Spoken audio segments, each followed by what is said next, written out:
Saudari dan saudara yang terkasih dalam Kristus, berkah dalam. Semoga Anda sekalian dalam keadaan sehat dan juga bahagia. Kita masih ada di dalam perjalanan untuk memperdalam tema mengenai sakramen-sakramen gereja. Dan secara khusus kali ini kita akan melakukan pendalaman lanjutan mengenai sakramen penguatan. Tema kita pada kali ini adalah tanda-tanda dan ritus penguatan. Pembahasan kita akan kita dasarkan pada Katekismus Gereja Katolik nomor 1293 sampai 1301. Sakramen penguatan bagi kita menjadi tanda bahwa kita sebagai warga Gereja Katolik telah menerima inisiasi secara penuh. Dan dengan itu kita menjadi pribadi-pribadi yang siap ambil bagian di dalam karya Kristus dan bersedia untuk diutus. Tuhan tidak hanya sekedar mengutus, tetapi juga memberikan kepada kita roh untuk menyertai kita di dalam karya pelayanan, memberikan kepada kita karunia-karunia yang mendukung langkah kita di dalam perutusan. Yang pertama kita akan membahas mengenai tanda-tanda penguatan. Mengenai tanda penguatan, paling tidak ada dua hal yang perlu kita perhatikan. Yang pertama adalah tanda yang ada di dalamnya, dan yang kedua adalah isi dari tanda tersebut. Tanda di dalam sakramen penguatan yang kita gunakan adalah tanda pengurapan. Pengurapan itu tidak hanya menjadi gerak fisik saja, tetapi juga menjadi gerak simbolis yang melambangkan pembersihan, penyembuhan, penguatan, dan juga kelimpahan. Pengurapan minyak itu juga kita alami di dalam sakramen-sakramen lain. Sebagai contoh misalnya di dalam baptis, pengurapan menghapuskan dosa-dosa yang kita miliki, dosa asal, dan juga menjadi penguatan bagi kita. Di dalam sakramen pengurapan orang sakit, pengurapan menjadi tanda bahwa ia yang sakit itu diteguhkan di dalam iman, dan juga diajak untuk mempersatukan penderitaannya dengan penderitaan Kristus sendiri.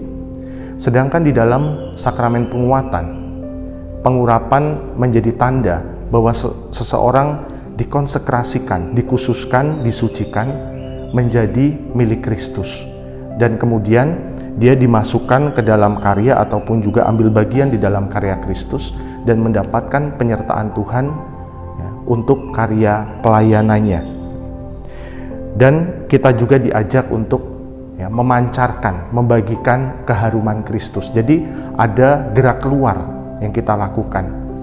Ini semakin menegaskan bahwa iman kita bukanlah iman yang mati. Tidak hanya ritual belaka, tetapi iman kita adalah iman yang hidup, yang perlu kita wujud nyatakan, sehingga iman kita itu adalah iman yang sungguh berdaya guna dan juga dirasakan dampaknya oleh banyak orang atau secara umum dirasakan oleh dunia. Sedangkan isi dari tanda tersebut, tanda pengurapan tersebut, itu adalah meterai rohani. Sebagai meterai pada umumnya, itu menegaskan dan juga mengesahkan suatu dokumen, bahwa dokumen tersebut adalah legal. Demikian juga kita yang telah menerima meterai rohani di dalam sakramen penguatan, kita ditandai bahwa kita ini adalah milik Kristus seutuhnya. Kita diundang untuk ambil bagian di dalam karya Kristus, sudah dewasa secara iman, maka lalu kita diajak untuk terlibat.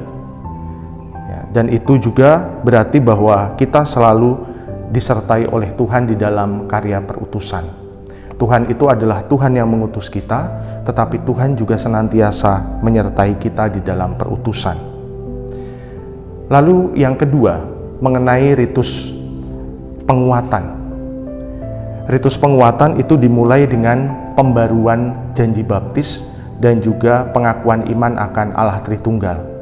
Paling tidak dari dua hal ini semakin ditegaskan hubungan yang erat antara sakramen penguatan dengan sakramen baptis sebagai satu kesatuan sakramen inisiasi.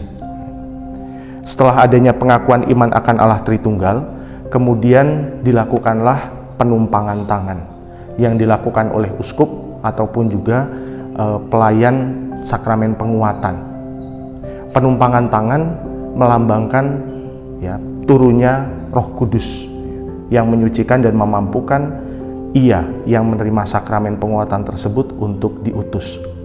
Maka di dalam penumpangan tangan tersebut rumusan doa ya kurang lebih itu menampakkan permohonan kita bahwa ia yaitu calon penerima sakramen penguatan itu ya, telah disucikan ya, telah dihapuskan dosa-dosanya, dilahirkan kembali melalui baptisan air dan juga Roh Kudus, dan ia kemudian kita mohonkan agar Roh Kudus turun atas dirinya dan juga lalu mendapatkan berbagai macam karunia yang dibutuhkan di dalam karya pelayanannya. Kita mohonkan roh kebijaksanaan dan pengertian, roh penasihat dan kekuatan, roh pengetahuan dan ibadat, dan juga roh takwa kepada Tuhan. Dan setelah adanya penumpangan tangan tersebut dilanjutkan dengan pengurapan dengan minyak krisma atau sanctum krisma dengan kata-kata atau rumusan, terimalah tanda karunia Roh Kudus. Kemudian setelah pengurapan tersebut dilanjutkan dengan ucapan salam damai ya. Uskup atau pelayanan sakramen penguatan akan mengatakan damai Kristus. Ini menjadi tanda bahwa ia yang menerima sakramen penguatan tersebut ya, disatukan ataupun juga diteguhkan bahwa ia itu adalah ya satu kesatuan bersama dengan Kristus dan juga dengan seluruh gerejanya. Maka saudari-saudari yang terkasih, sakramen penguatan menjadi bagi kita sakramen yang menjadikan kita milik Kristus sepenuhnya, memampukan kita untuk ambil bagian di dalam karya pelayanan Kristus, dan juga menjadi jaminan bagi kita bahwa Tuhan yang telah mengutus kita tidak akan meninggalkan kita. Dia memberikan penyertaan kepada kita agar kita dapat melakukan karya perutusannya dengan sebaik-baiknya.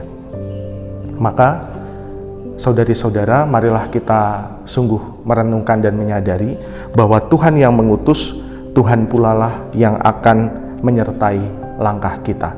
Semoga kita semakin dikuatkan di dalam karya pelayanan kita, di dalam kehidupan sehari-hari. Tuhan memberkati.